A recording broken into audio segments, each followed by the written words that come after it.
で、今回はね、このロータス 100T がなんでね、あんまり速くなかったのかっていうところをね、探っていきたいと思います。これね、いつも通り GP カーストーリーのね、インタビューをね、参考にさせてもらってます。1988年、ロータス 100T リザルト、ネルソン・ピケ、3位3回、4位2回、5位2回、中島悟、6位1回、合計23ポイント、ランキング4位という結果でした。はい。ピケさんはね、これ前年、ワールドチャンピオンなんですけど、ロータスにやってきてね、1回も勝てなかったと。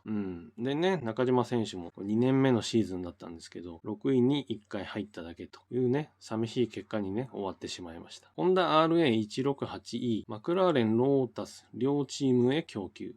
マクラーレンは16戦中15勝、199ポイント。ロータスは16戦中0勝、23ポイント。はい。ここにね、ロータスの不振がね、大きく現れてます。18年のね、マクラーレンといえば、16戦中15勝というね、記録を打ち立ててね、セナがね、チャンピオンになったわけですけども、シーズンね、もうセナ、プロスト以外勝てないという状態だったわけですけど、ロータスもね、同じエンジン積んでるわけですよね。でね、しかも前年チャンピオンのピケ選手がいて、2年目のね、中島選手がいて、それなのにね、0勝で、ポイントの差もすごいですよね。なんでこんなに大差がついたかってことですよね。ロータス 100T デザイナー、ジェラール・ドゥカルージュ、マーティン・オジルビー。はい。ロータス 100T のね、デザイナーといえばね、ドゥカルージュさんの名前がよく聞かれるんですけど、オジルビーさんとね、一緒に作ってますね。私もこれよく分かってなかったんですけど、これドゥカルージュさんはね、いかにも悪者みたいなこれ写真ですけど、すいません。なかなかいい写真がなくてね。JPS だから88年じゃないですけど、はい。ちょっと前のロータスにいる時のですね。で、これね、オジルビさんはこれ晩年の写真ですね。この当時はね、こんなおじいさんじゃないです。すいません。オジルビさんも写真が全然なくて、はい。っていうね、この二人がこの車を作ってます。T の不振をエンジニア、ドライバーが語る。今回ね、このエンジニアとドライバーのインタビューをね、元にね、ちょっとね、探っていこうと思ってます。で、そのね、5人がいるんですけども、まずね、ティム・フィーストさんっていうのは設計開発エンジニア。スティーブ・ハラムさんっていうのはピケ担当エンジニア。で、ティム・デンシャムさんはテストと中島選手の担当ですね。これデンシャムさんはね、前年も中島選手の担当してましたよね。で、はい、ネルソン・ピケ、ナンバーワンドライバー。で、中島悟選手、ナンバーツードライバーですね。この5人のインタビューからね、ちょっと探っていきましょう。ティム・フィーストさん、設計開発エンジニア。この方ね、写真がなくて、すいません、なしで紹介しますね。マーティン・オジルビーは、膨大な量の設計作業をこなし、車のレイアウトもボディの大まかなデザインも全て彼がやっていたんだ。全体的なレイアウトに関しては、ジェラールからもある程度のインプットがあった。はい。これね、私ね、全然知らなかったんですけど、実際の設計作業そのものは、ほとんどね、オジルビーさんがやってたと。で、こうね、元になる情報とかレイアウトを考えるの、ドゥカルージュさんだったってことなんですね。そうなんだってね、思いました。目上の立場から指図して、あれを試せ、これを取り入れろと方向性を与えていた。気が合わず、彼らの関係はいつもピリピリしていた。っていうことなんですね。ドゥカルージュさんが、もう指図して、ジルビーさんに仕事させてたってことですよね。で、そう、気が合わずってね、なんかね、この関係性がね、この車の性格にね、反映されちゃってる気がするんですよね。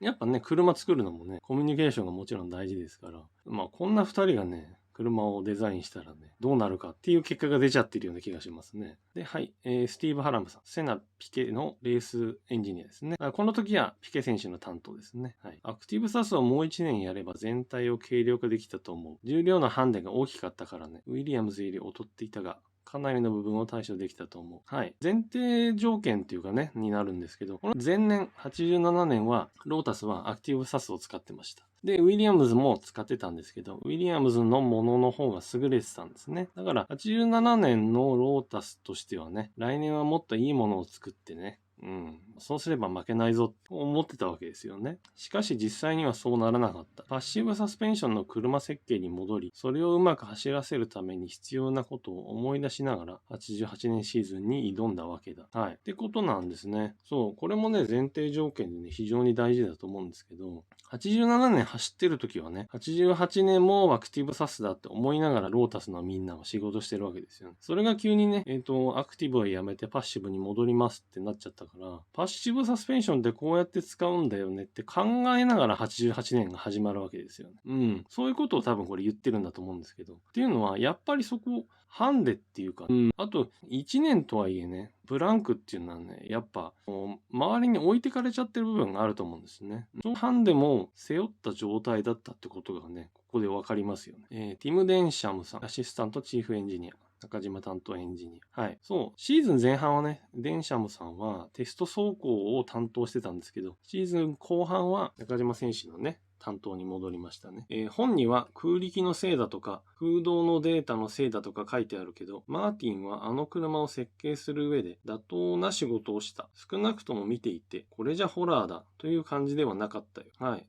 言ってますね。ロータス 100T がなんで遅かったのかっていう話で、結構いろんなね、媒体で空力が悪いっていう風にね、書かれてると思うんですね。私もなんか見た記憶あるんですけど、それをね、デンシャムさんは言ってるんですけども、でもね、そんなひどくなかったよということをまず言ってますね。年末には風洞テストも少しやった。マクラーレンの模型を作って、自分たちの形が基本的に何か間違っていないか確認したこともあった。でも実際には大きな違いはなかったよ。はい。デンシャムさん言ってますね。そう。デンシャムさんはね、テストの担当もしてたんで、風洞テストも自分でやったらしいんですね。で、その時にマクラーレンの模型を作ってね、比較したらしいんですけど、大きな違いはなかったよと言ってますね。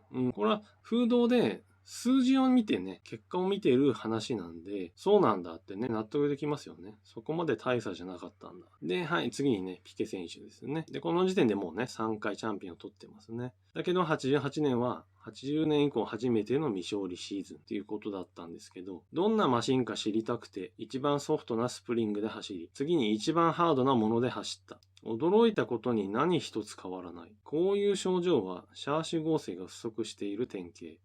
スプリングに負荷がかかる前に、シャーシがたわんでしまい、コーナー入り口でひどいアンダーステア。はい。ピケ選手が、この車のね、新車でどんな車なんだろうって探ろうと思って走った時の話ですね。一番ソフトなスプリングでまず走ると。わざとね、次に一番ハードなものをつけたと。ところがね、何も変わらないと。これは、シャーシ合成が不足している典型だと。ピケ選手ね、もう経験豊富ですから、すぐ分かったわけなんですね。でね、スプリングに負荷がかかる前にシャーシがたわんでしまい、アンダーステア。そんなに合成がないのかって感じですね。で、ここで一つ思うのが、ピケ選手は非常にね、論理的なことをね、わかりやすく表現してくれてるなと思う。そこもね、さすがチャンピオンだなって私は感じますね。マシンにボルトで固定されたコンポーネントはどれも土台となるプラットフォームが堅固という前提条件で機能を発揮する。88年のロータスはこの基本原則に基づいたマシン作りがなされていなかった。はい。で、ピケさん言ってますね。これもね、本当にピケさんの言う通りで、サスペンションなりね、ウィングなり、なんでも、そのね、土台となるプラットフォーム、車体が頑丈、堅固であるっていうことが条件ですよね。それで初めて機能を発揮すると。それがね、車体がね、ぐにゃぐにゃしてたらね、サスペンションも何もかも、ね、ちゃんと動いてくれないですよね。その基本から外れてたと、このマシンは。って言ってますね。はい。で、はい、次に中島選手ですね。2年目の F1。開幕戦6位入賞1回のみ。確かに 100T の合成はなかった。コーナーリング中にギアを変えようとすると指定の場所にはまらない。横 G のかかるギアアップは毎回神経を使う。デモランでマクラーレンに乗ったらギアが楽に入って感動した。はい。なんかね、これもすごいですよね。ギアを変えるのに苦労しちゃうと。横 G がかかってる時のギアアップは特にってことですよね。で、デモランでマクラーレンに乗ったらってこれそう。だから、現役のずっと後ですよね。で、MP44 に乗ったら、ギアがスパスパ入ると。感動したと。そんなに違うのかって感じですよね。しかもね、この時のマクラーレンだって、この現役当時からね、ずっと後の時代のわけですから、マクラーレンの車体だってね、少しはやれてますよね。それでもね、ギアがすごい入るって感動したって感じちゃうんだから、ロータスがどんだけ合成がなかったかってことですよ。ピケもギアをよく壊していたのはそのせいかもしれないね。ピケ選手ってね、ギアチェンジがうまいことで有名ですよね。この当時まだね、F1 ってね、マニュアルシフトですから。で、ターボカーをね、マニュアルシフトで走らせるって非常に難しいですけど、それのね、名手と言ってもいいピケがね、ギアを壊してたと。だからギア操作云々の前に、車体が変だから、ギアもちゃんと入ってくんなくてってことですよね。中島選手もね、ギアチェンジうまい方だと思うんで、中島選手も苦労したわけなんで、この2人が苦労するってね、どんな車体、どんなギアなんだって感じですよね。まあ確かにだから車体合成がないんだなってよくわかりますよね。で、はい、じゃあね、まとめますと、ティム・フィーストさんが言ってたのは、デザイナー2人の不仲と。まあでもやっぱね、車作るのってね、細かいコミュニケーションが大事だと思うんで、これもこの車の不振につながってるような気がしますね。で、次にね、スティーブ・ハラムさん。パッシブに戻った遠回り。そう、アクティブサスに行って、また1年でパッシブに戻ってきた。